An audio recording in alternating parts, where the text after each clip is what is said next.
Imagine this for a second. You're standing right there on the House floor, the heart of American democracy, and suddenly they're shouting, chaos, a police officer yelling, please grab a mask. And then this impossible question hits you. Is the U.S. Capitol actually under attack? And, well, not by some foreign power, but by our own people. Yeah, that image, that moment from January 6th, Yeah. it really sets the scene. It forces you to think about what happens when those democratic norms we sort of rely on aren't just bent, but really, truly shattered. It's chilling. And it highlights an unexpected fragility, maybe, in things we often just assume are solid. Exactly.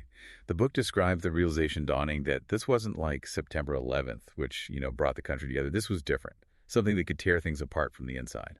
So today, we're going to walk through a really remarkable book. It gives this unique view into one person's journey, both personal and political. It weaves together family history, those early life moments, and then the intense challenges faced trying to uphold democratic principles during, well, a seriously tumultuous time in America. Right. It's an exploration of truth, of integrity, and maybe the resilience of American ideals when they're tested from within. And our mission here is to pull out the most insightful parts of this book for you. Kind of a shortcut to understanding these complex events, maybe uncovering some surprising details that show both the strength and the real challenges democracy is facing. And just to be clear, as we explore this, our role is simply to present the author's perspective and narrative as laid out in the book. We're here to guide you through his insights, allowing you to reflect on them and draw your own conclusions. Absolutely. And hey, as we dive into these big ideas, you might also want to check out Mindful Moments. It's our YouTube channel. It uses AI for book analysis, really designed to spark reflection and rational thought. It's a great companion to what we're talking about here, another way to engage more deeply. Good suggestion. Forging Principles, a foundation of family, faith, and freedom. Okay, so let's get into it. The book doesn't start in Washington, D.C., right? It starts much earlier with really personal stuff. What were those foundational values that shaped the author's outlook early on? Yeah, that's what's fascinating. It emphasizes how much those early experiences, even things that seemed small, laid the groundwork. He talks about his parents, for example. They taught less through lectures and more by just living it. Okay. Instilling this idea that we stand on the shoulders of those who went before, and connected to that, we have an obligation to the next generation to leave things better off. That's powerful. And they really emphasize generosity, especially to strangers. He connects it back to the Passover lesson. Yes. We were once strangers in the land of Egypt. So a real sense of empathy and obligation. That's a really strong moral compass to start with. But, it gets interesting because despite all that, the author shares this very personal moment of shame from childhood. Right. He joined in with other kids on a bus chanting this hateful nursery rhyme at some Egyptian immigrant girls. And he says he still feels that regret decades later. What does that tell us? That struggle, even with a good upbringing. Well, it's incredibly human, isn't it? Yeah. It shows that, moral growth isn't always a straight line. Even with strong values instilled, we all have moments we regret, moments where we fall short. Sure. But the key insight, perhaps, is how those moments can actually fuel later conviction. Yeah. For him, there was this real aha moment later during student travels in 1980. He went to a divided Germany. Seeing East Germany firsthand, the police state, the barbed wire, the walls built to keep people in it, was stark evidence of communism's dehumanizing effect. And it made him realize how fortunate Americans were. Even with all the partisan fighting back home, he saw that fundamentally, both political parties shared a commitment to the rights and dignity of the individual. That contrast was defining. And that foundation gets built upon with professional training, right? Learning to be a prosecutor. He talks about learning to tell a story, how to weave complex facts into a narrative people can understand. Exactly. And also understanding the immense weight, the heavy burden that accompanies asking someone to deprive another human being of their liberty. That's a really profound thing to carry into public service. Absolutely. And connecting that to his actual work, the Richard Miller FBI espionage case was huge for him. Miller was an agent accused of selling secrets for, well, money and sex. So the author saw firsthand how foreign powers can exploit very human weaknesses, greed, lust, and resentment.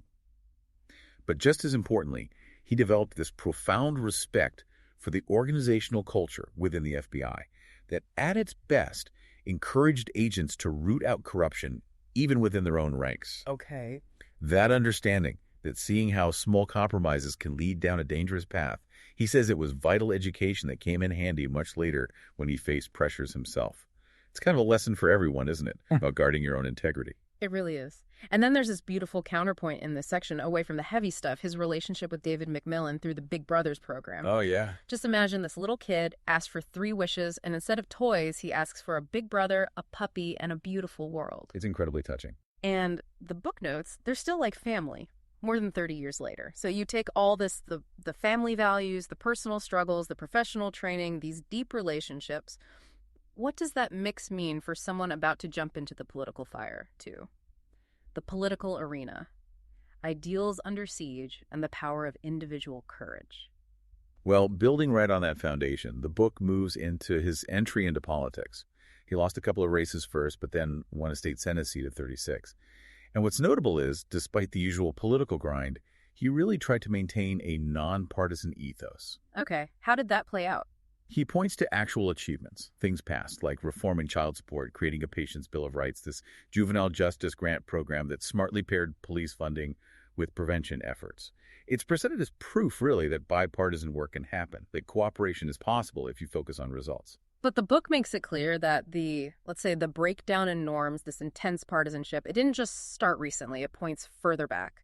Absolutely. It highlights things like the Bush administration's handling of intelligence before the Iraq War, and then significantly, Senator Mitch McConnell blocking Merrick Garland's Supreme Court nomination.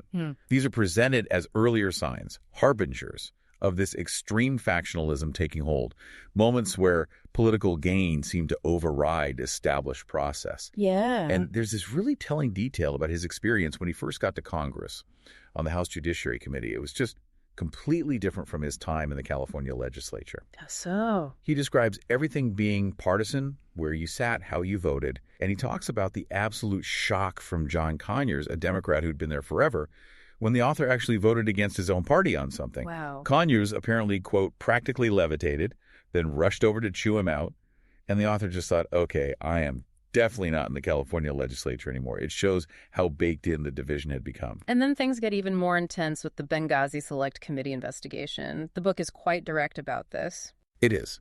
It recounts the then House Majority Leader, Kevin McCarthy, basically admitting the point of launching yet another investigation into the Benghazi attack was purely political, specifically to drive down Clinton's poll numbers ahead of the election. That's pretty blatant. But then, contrasted against that, you get this powerful moment from Representative Elijah Cummings. The book describes him, voice rising, just declaring, "We are a better country. We are better than using taxpayer dollars to try to destroy a campaign." That's not what America's all about.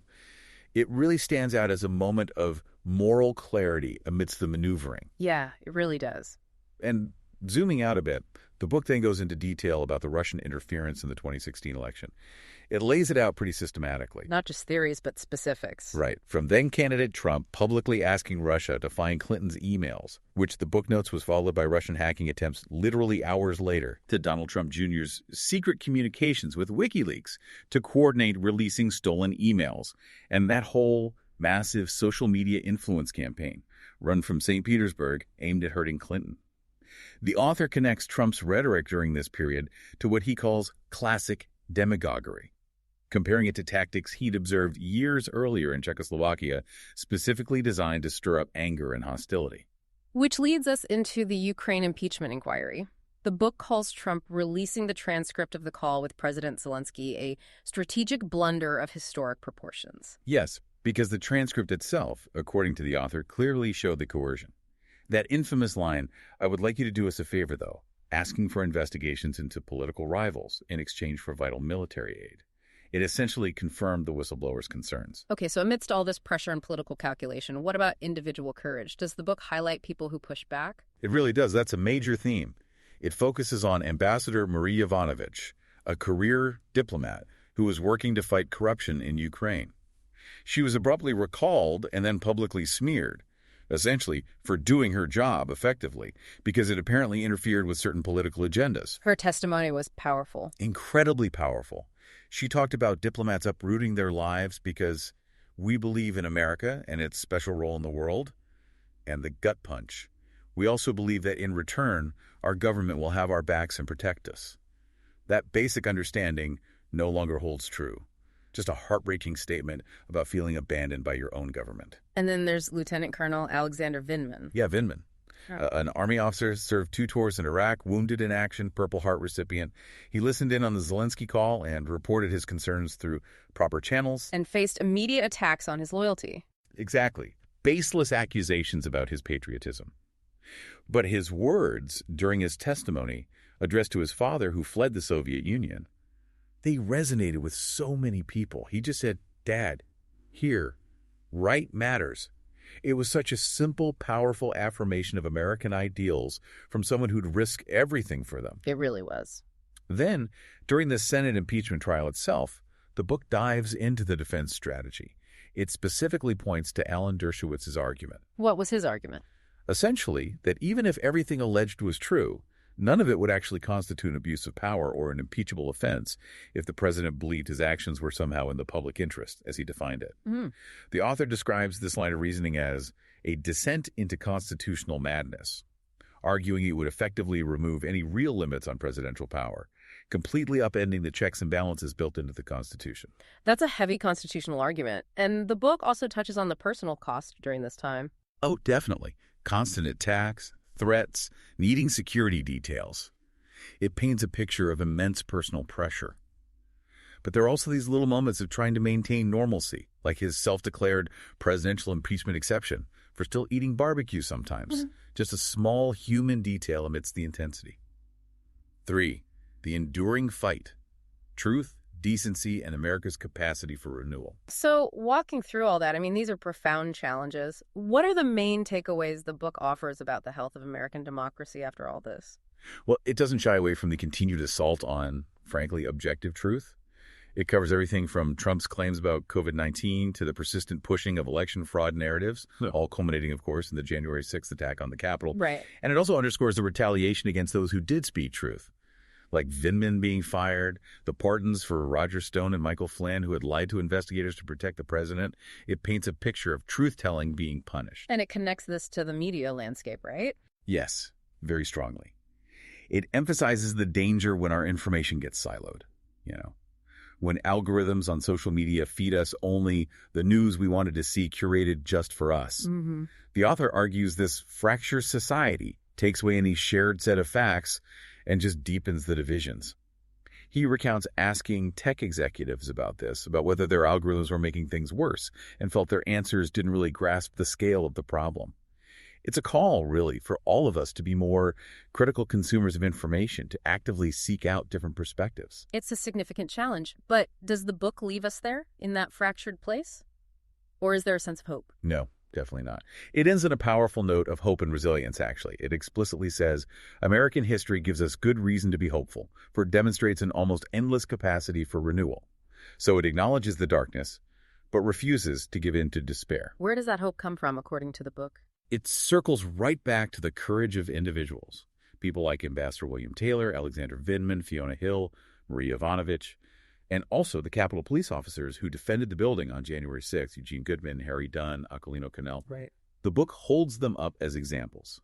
These are the people who showed what patriotism means by standing up to the most powerful man in the world when duty required it, and for showing us that right still matters here. Their actions become the counter-narrative, the evidence that integrity can still hold firm. So the core message distilled for you listening seems to be this really direct statement from the book. He is not who you are. Exactly. It's a call to remember a different identity, that we are a better people than that, more generous to our neighbors and to strangers, more caring and kind, and more devoted to something other than self. It invokes James Madison's fundamental belief that there is enough virtue in the American people for self-government to work. It's a powerful appeal. We've definitely covered some intense ground here, looking through the lens of this one individual's experiences as detailed in the book. And it wraps up by asking you to think about Benjamin Franklin's famous words as he left the Constitutional Convention. A republic, if you can keep it. The book suggests that keeping it relies not just on laws and institutions, but on a shared commitment to truth, to basic decency, and to doing what's right. It's that constant vigilance idea, right? That maintaining democracy is an ongoing job for everyone. We really believe that understanding these kinds of narratives is vital for everyone trying to make sense of things today. And for more explorations like this one, don't forget to check out Mindful Moments on our YouTube channel. Yeah, it uses AI analysis to break down complex books, really aiming to inspire that kind of rational thought and critical reflection we've been talking about. And you can also find more of our podcasts, where we do similar deep explorations into important topics. So if this discussion resonated with you, please consider subscribing to our show. Maybe share it with someone else you think would find it valuable. And if you're interested in reading the full story yourself, consider purchasing the book. Supporting the author is always great, and it lets you dive even deeper. There's a direct link to purchase it right there in the description. But most importantly, we really hope this encourages you. Keep thinking critically, keep questioning assumptions, and keep engaging thoughtfully with the world around you.